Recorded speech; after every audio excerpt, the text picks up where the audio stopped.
اعوذ باللہ من الشیطان الرجیم بسم اللہ الرحمن الرحیم رب اشرح لی صدری ویسر لی امری واحلل عقدۃ من لسانی یفقہوا قولی۔ پچھلے سبق میں ہم نے ان بد نصیبوں کا ذکر پڑھا تھا جو اللہ پر جھوٹ باندھا کرتے ہیں اور حق کو ظاہر کرنے والے کو جھٹلاتے ہیں، اور ساتھ ساتھ ان لوگوں کی حسرت و ندامت یہ ہوگا بروز محشر اپنے کیے پر افسوس کریں گے، مگر اس وقت کوئی فائدہ نہیں ہوگا، کیونکہ جن لوگوں نے قیامت کا انکار کیا انہوں نے اللہ کا انکار کیا۔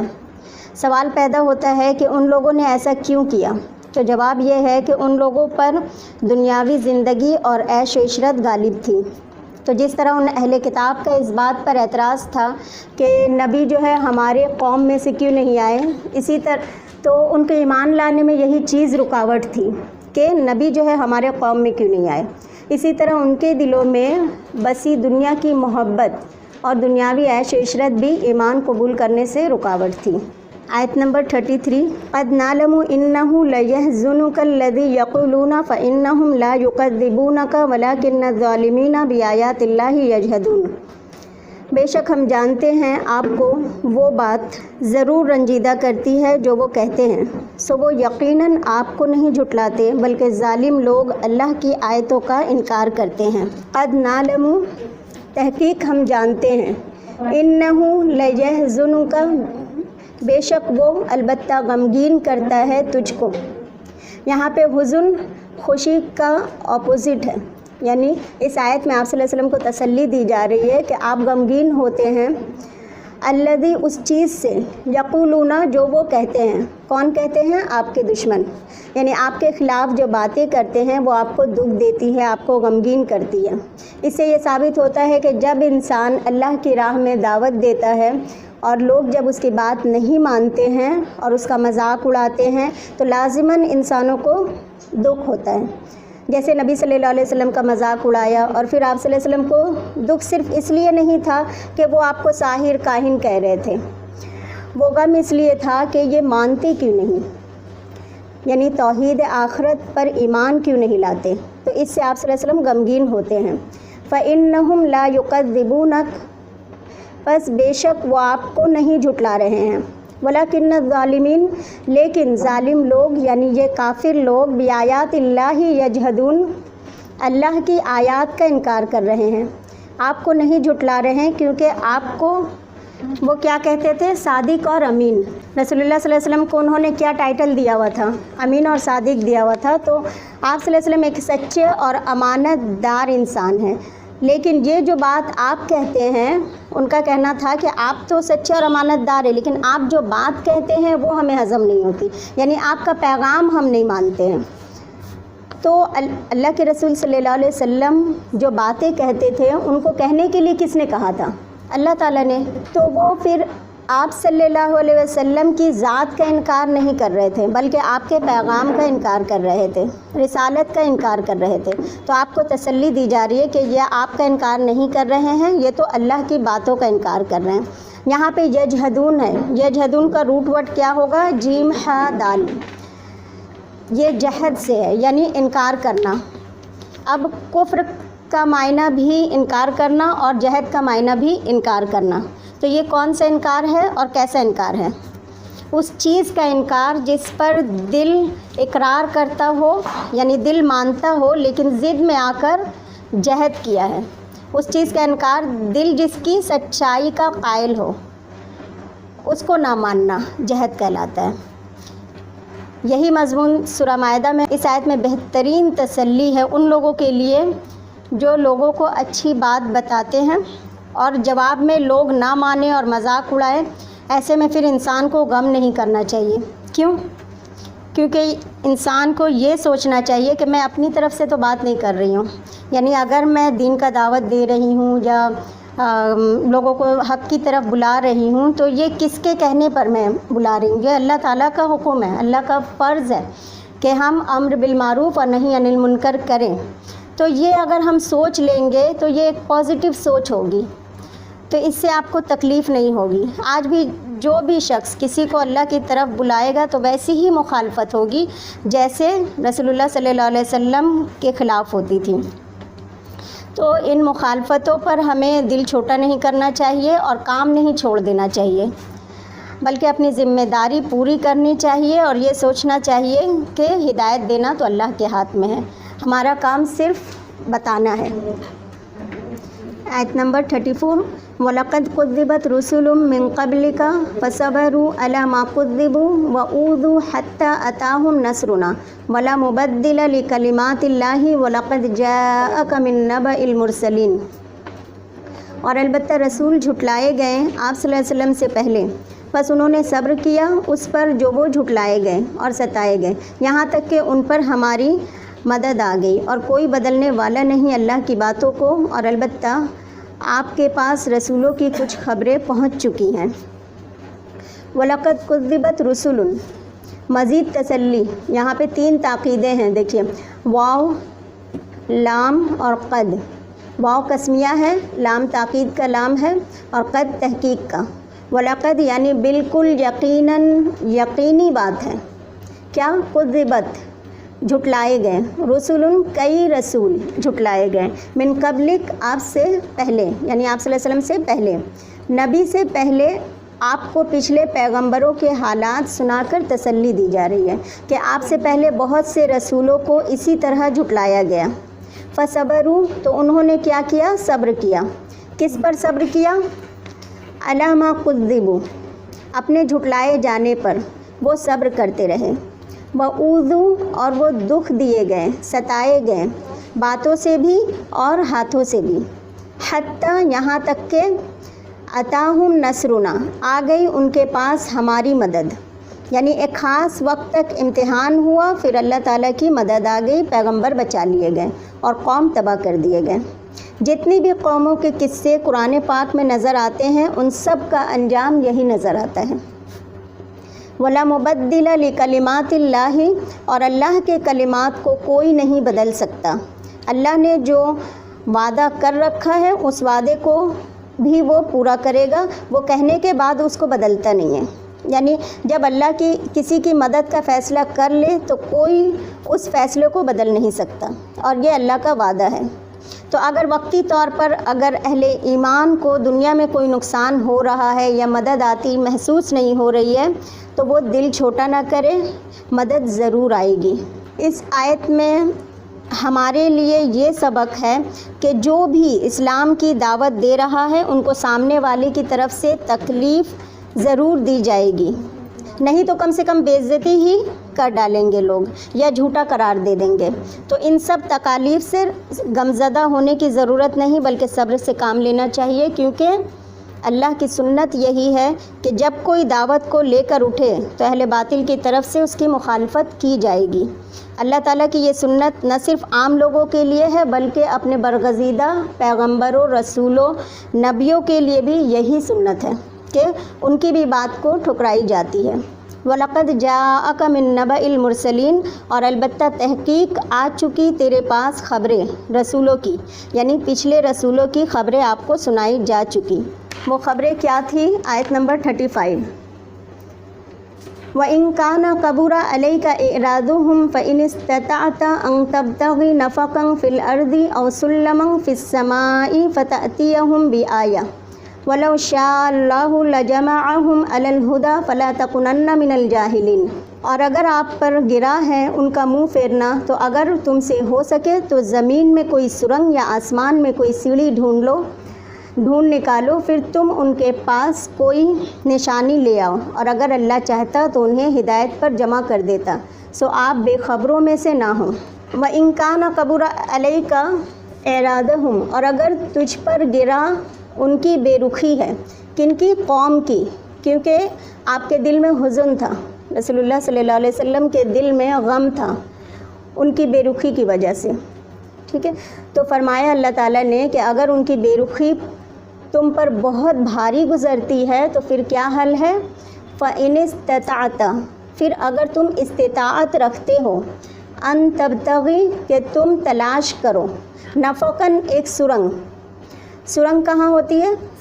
زمین میں، نفق ٹنل کو کہتے ہیں، فی الارض، زمین میں، اور سلمن، یا ایک سیڑھی، لفٹ، فی السماء، آسمان میں،